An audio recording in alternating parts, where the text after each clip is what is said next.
Education.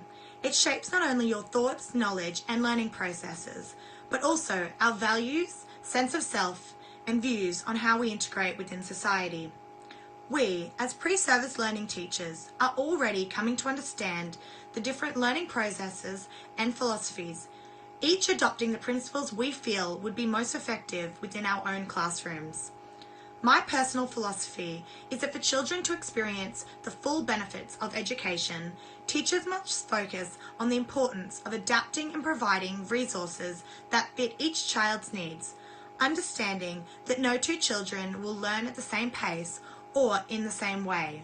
Children must also be taught with the same level of respect, lack of judgment, and without discrimination.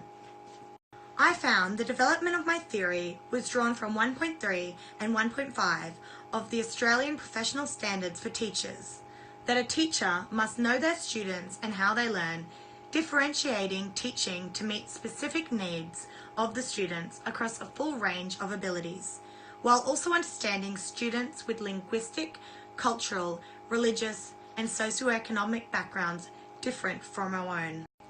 Jean-Jacques Rousseau presented the theory in his influential book, Emile, that all children are different and must be treated as such. He suggested that each child be taught in a way in which they understand, otherwise they will just learn to repeat information taught to them without gaining a deep understanding of it. Their shining, polished brain reflects, as in a mirror, the things you show them, but nothing sinks in. The child remembers the words and the ideas are reflected back. His hearers understand them, but to him they are meaningless. Before the age of reason, the child receives images, not ideas, and there is a difference between them. Images are merely the pictures of external objects, while ideas are notions about those objects determined by their relations. Through this statement, Rousseau presented the notion that individuals develop through various stages, not always at the same pace, and that different forms of education must be adapted for each. This philosophy greatly affected my own, as it directed me to the notion that no two children develop at the same pace, and that we must offer each different resources needed to help them succeed to the best of their own ability. An example of this can be shown through training. For one to get stronger and gradually progress to heavier weights, they first must begin on a weight in which they can lift with correct form. You cannot expect individuals of a different skill level, strength, and gender to all lift the same weights. In giving someone a weight too heavy for them, they will not be able to learn and progress, but instead will perform the exercise with incorrect form or will not be able to lift the weight at all. The same stands for education, as if you give a child a book too hard for them, they will not be able to read it and therefore improve, halting their progress. In the same notion, you cannot give a child work that they already comprehend to a high standard, otherwise they will not be challenged and improve. Just as you cannot give someone a weight too easy for them, otherwise they will not progress. This again suggests that each child's learning must be tailored to their own needs.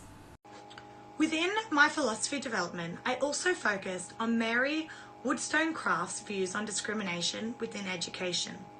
Wollstonecraft, in her book, Vindication for the Rights of Women, called for all to be given the chance to succeed, stating, "There must be more equality established in society, or morality will never gain ground, and this virtuous equality will not rest firmly even when founded on a rock, if one half of mankind be chained to its bottom by fate, for they will be continually undermining it through ignorance or pride."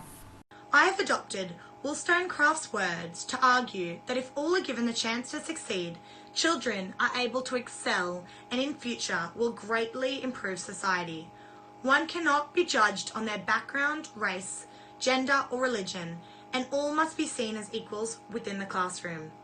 Therefore, while we must give each child the tools needed to excel in their own learning, we must also ensure that no child is favoured or treated unfairly. We as teachers have the role to not only educate students on curriculum, but also to educate them as future citizens and adults. Therefore, it must be ensured that no matter what, all children are given the chance to succeed, with teachers learning to avoid not only overt but covert discrimination, ensuring that equitable chances of success are provided. We must understand that each child will learn in a unique way and that our role as teachers are to foster their needs, ensuring that we help them to excel not only in education but life. Thank you.